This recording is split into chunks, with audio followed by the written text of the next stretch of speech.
اب آئینی ترمیم کے بعد جتنی باتیں ہوئیں، آپ نے مولانا صاحب کے ساتھ ملاقاتیں کیں، لیکن مولانا صاحب جو ہے انہوں نے حکومت کو سپورٹ کیا۔ آپ کیا سمجھتے ہیں کہ کیا اس مولانا صاحب کے فیصلے کے بعد جو آپ کا اتحاد کا فیصلہ ہوا تھا کہ پارلیمان میں مشترکہ حکمت عملی ہوگی، کیا اس اتحاد کو کوئی دھچکا پہنچا ہے؟ دیکھیے، سب سے پہلے تو بات یہ ہے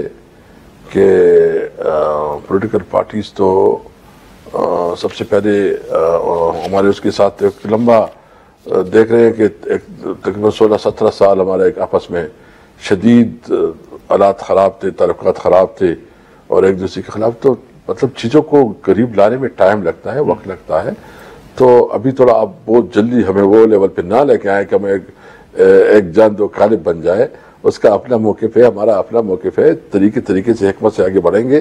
لیکن ہماری کوشش ہوگی، کیونکہ ہمیں یہ اطلاعات ہے کہ حکومت بھی اور بھی امینڈمنٹ کی سوچ رہی ہے، اور وہ امینڈمنٹ جو اس وقت نہ کر سکے وہی امینڈمنٹ جو ہے آگے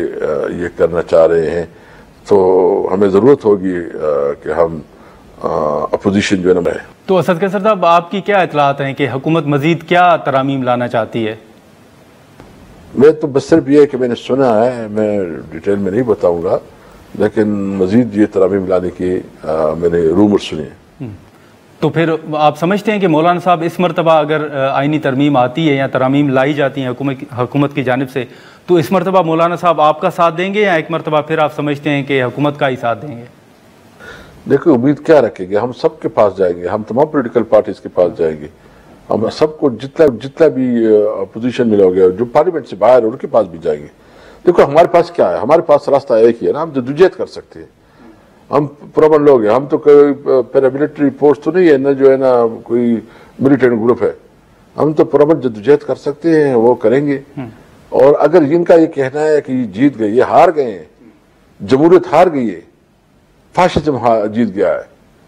اور یہ میں سمجھتا ہوں کہ یہ پاکستان ہارا ہے صرف جو ہے نا، اور یہ جو یہاں بیٹھے یہ کیا سمجھتے ہیں کہ اس کی کوئی حکومت میں کوئی سے ویسے جو ہے، اچھا تم یہ بات کرو، تم یہ بات کرو، بس ایک گاڑی ملی ہوئی ہے، باقی اس کی کوئی حیثیت نہیں ہے، نہ کوئی سے پوچھتا ہے۔ تو یہ ہے کہ جب تک صحیح معنوں میں پارلیمنٹ کے پاس اختیارات نہیں ہوگی، پارلیمنٹ جو ہے نا پاور نہیں ہوگا، اور آئین کی بالادستی نہیں ہوگی، قانون کی حکمرانی ہوگی، تب کچھ نہیں بڑھ سکے گا۔ قیصر صاحب، آپ حکومت کے اوپر تو تنقید کر رہے ہیں، آپ یہ بھی تنقید کر رہے ہیں کہ یہ غیر جمہوری عمل تھا اور یہ قانون سازی یا جو بھی آئینی ترمیم ہے اس کو بلڈوز کیا گیا، آپ اس پر تنقید کر رہے ہیں، لیکن جس عمل پر آپ تنقید کر رہے ہیں آپ کے اتحادی مولانا صاحب اسی عمل کا حصہ رہے ہیں، تو آپ مولانا صاحب کے ساتھ بھی کوئی گلہ کرتے ہیں یا آپ کا گلہ بنتا ہے؟ دیکھیں، آپ ایک ہی چیز کی ارد گرد گھوم رہے ہیں، اور میں آپ کو یہی کہتا ہوں کہ ہم ایک بڑے مقصد کے لیے اپنی جدوجہد کو آگے بڑھائیں گے، اور ہم کوشش کریں گے کہ مزید لوگ اپنے ساتھ جو ہے نا دوست بنائیں۔ ہم دشمن بنانے کے چکر میں نہیں، دوست بنانے کے چکر میں ہیں، بڑے مقصد کے لیے۔ یہ جو تاثر ایک تھا کہ آئینی ترامیم کی منظوری کے دوران کچھ دباؤ تھا، کیا آپ واقعی سمجھتے ہیں کہ جو تاثر تھا اس میں کوئی حقیقت تھی، آپ کے اراکین پر کوئی دباؤ تھا؟ قاضی کو جو ہے نا مسمار کیا گیا، اس کے گھر کے سامنے جو ہے نا مطلب اس کو مسمار کرنے کے لیے مشینری پہنچ گئی تھی۔ تو اس طرح ہمارے پنجاب کے جتنے مینیجر، تمام مینیجر کی کاروبار بن کی، روزگار بن کی، اس کے ساتھ جتنا وہ کر سکتے تھے کر رہے تھے۔ کیا یہ طریقہ کار ہوتا ہے قانون سازی کے لیے؟ اور پھر قانون سازی کے لیے تو ایک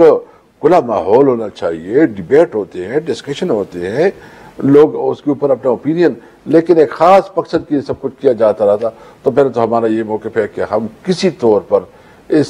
سسٹم کا حصہ نہیں بنے جو ظلم اور جبر اور انلیگل تھا۔ قیصر صاحب، یہ بھی بتائیے گا کہ اب نئے چیف جسٹس جو ہیں پی ٹی آئی یا آفریدی صاحب کے ساتھ کھڑی ہوگی یا آپ کی کیا حکمت عملی ہوگی؟ دیکھیں، پی ٹی آئی جو ہے نا بالکل جو چیف جسٹس بنا ہے ہمارے علاقے سے ہے، اور اس کی اچھی ریپوٹیشن ہے، ہم اس سے توقع رکھتے ہیں کہ وہ جو ہے نا اس وقت جو سپریم کورٹ جس طرح ایک متنازع بن گیا ہے، اس سے اس کی امیج کو بہتر بنانے کے لیے یحییٰ افریدی صاحب بہتر رول پلے کریں گے، ہم اس سے اچھی توقع ہے۔ لیکن اسد قیصر صاحب، آپ ابھی بھی جو مختلف بیانات آئے ان بیانات کے بعد ابھی بھی آپ سمجھتے ہیں کہ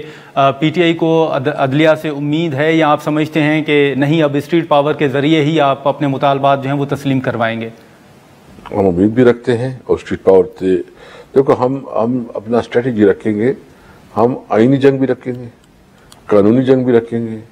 اور اسٹریٹ پاور بھی استعمال کریں گے۔